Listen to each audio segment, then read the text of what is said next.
My deepest roots grew in Texas, but my story starts in Rhode Island, where my father was raised, where my parents met and married, and where my brothers and I were born, one after the other, after the other. It's where my parents fell in love.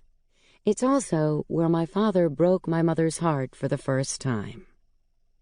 There are Texas ranches the size of the state of Rhode Island, where my dad, Gerald Jerry Russell, grew up. He was born in 1936, an only child, and lived just outside Providence in West Warwick, a once thriving center of the water-powered textile industry. Stone and red brick mills, some with castle-like clock towers, twisted up and around the hills surrounding the Patuxent River. Mills with faded glory histories and names like Royal, River Point, and Valley Queen. It's where Fruit of the Loom started, where some of the world's best velvet and lace and corduroy were made, and where generations of Irish Catholics and immigrants from Canada and Europe worked the looms side by side in sweatshops. My father's ancestors were among those immigrants who came to work in the textile mills. My dad's grandfather, Pepe, had emigrated to West Warwick from Quebec. He spoke only French, but was determined to raise his family in the ways of their new country, speaking only English. Like many French-Canadian immigrants, Pepe worked in the textile mills. Eventually, he opened a barber shop, and after my father graduated from high school and spent a short time in the United States Air Force, he became a barber too. My dad's father eventually joined the barber shop, but not before devoting much of his adult life to working in the textile mills as well.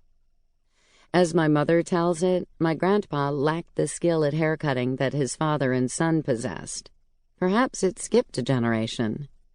Nonetheless, news articles from the West Warwick paper saved by my grandmother stand as evidence of the 3 generations of barbers that were my dad, my grandpa, and Pepe.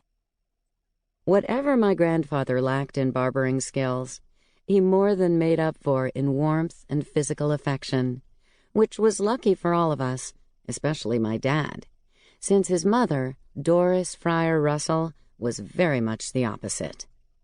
She seemed to temper every gregarious gesture of Grandpa's through her own more tepid, quiet manner and tone.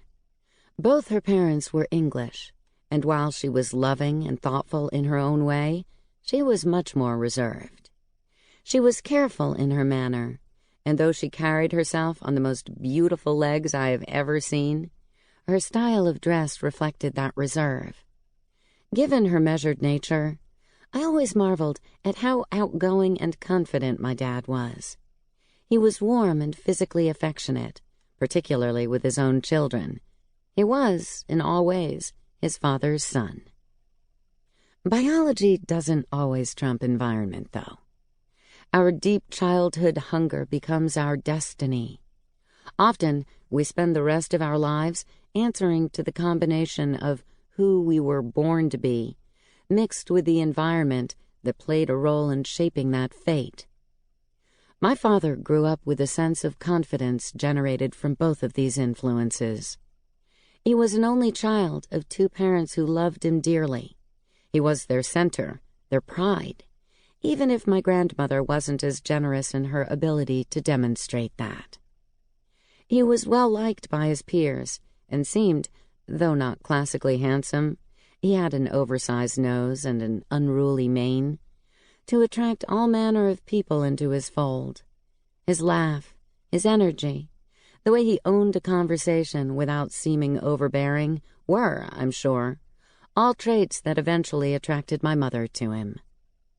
These traits also kept her deeply drawn to him, even when he hurt her, even when he deeply hurt her.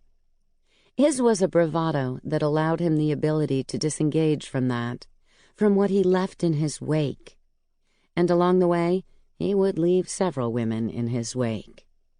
But there was something magical about him, too. Something incalculably endearing, for he always managed a reconnection, even if only through friendship with the women he loved. Perhaps it was because his true passion was always something beyond and outside what his amorous connections could fulfill. Was it ambition? In a sense. More accurately, it was a hunger to live the one thing that overrode his passion for all else: performing. In 1922, my mother's mother, Leela Agnes Crandall, met my grandfather, Neely Stovall, in Scipio, Oklahoma. He was born and raised in Wills Point, Texas, but had moved to Scipio not long before meeting my grandma. She was 13 and he was 18, and because her parents wouldn't give her permission to get married, they eloped on stolen horses to Fort Smith, Arkansas. When they returned to Scipio in a covered wagon 3 years later, they brought with them their firstborn, my Uncle Will, to whom my grandmother had given birth when she was only 15.